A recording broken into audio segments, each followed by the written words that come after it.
Hi guys, today we will talk about how can you shop on your Weverse app. We're going to figure out the solution or know how you can do that on your Weverse app. So all you have to do, just go down, you click here on shop down here.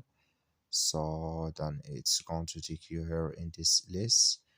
Then you just switch into open video. Then all you have to do, you just go down here.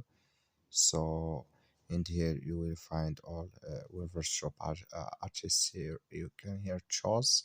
I'm going to click here on together here.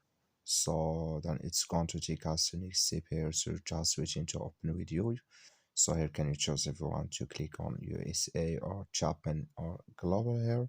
Then it's going to take us here in this list, and here can you choose all this here if you want to pay. So you just click on this product, for example here.